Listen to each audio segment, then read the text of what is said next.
भव्य दरबार में राजा कृष्णदेवराय अपनी सभा की अध्यक्षता करते हैं। तभी तेनालीराम आते हैं। उनकी आंखें चंचल इरादे से चमक रही हैं, जो एक मानसिक द्वंद्व का संकेत दे रही हैं।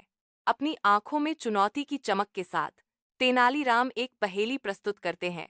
उनके शब्द हवा में लटके हुए हैं। दरबार को बुद्धि की लड़ाई में आमंत्रित करते हैं। राजा उत्सुक होकर तेनाली की चुनौती को स्वीकार करते हैं, जो बुद्धि के प्रदर्शन के लिए मंच तैयार करता है, जो मोहित और भ्रमित करने का वादा करता है। तेनालीराम की पहेली दरबारियों को चकित चुप्पी की स्थिति में छोड़ देती है। उनके दिमाग पहेली की जटिलता को सुलझाने के लिए दौड़ रहे हैं। अप्रत्याशित प्रतिभा के एक क्षण में तेनालीराम समाधान का अनावरण करते हैं। उनकी चतुराई पूरे दरबार को चकित कर देती है। तेनालीराम रसोई में घुसते हैं, रसोइये को एक असंभव पहेली देते हुए। क्या आप बिना किसी सामग्री का उपयोग किए एक स्वादिष्ट भोजन बना सकते हैं?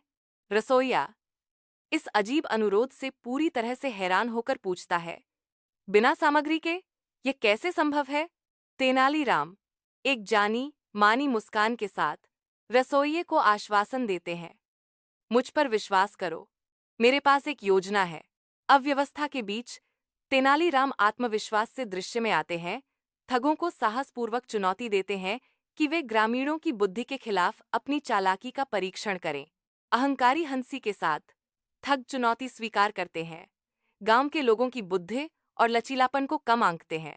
जैसे ही ठग अपनी योजनाएं शुरू करते हैं, तेनालीराम चालाकी और बुद्धि से उनकी हरकतों को विफल करते हैं, उनकी चतुराई को उनके खिलाफ कर देते हैं।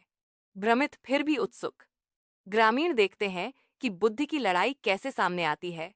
उनका भाग्य धोखे और सच्चाई के बीच संतुलन में लटका हुआ है। तेनालीराम अटूट संकल्प के साथ घोषणा करते हैं, मैं तुम्हें चुनौती देता हूं कि इन अच्छे लोगों को मूर्ख बनाने की कोशिश करो। चलो तुम्हारी तथाकथित चतुराई देखते हैं। ठग एक उपहास करते हुए घोषणा करता है, हाँ, एक चुनौती स्वीकार की गई।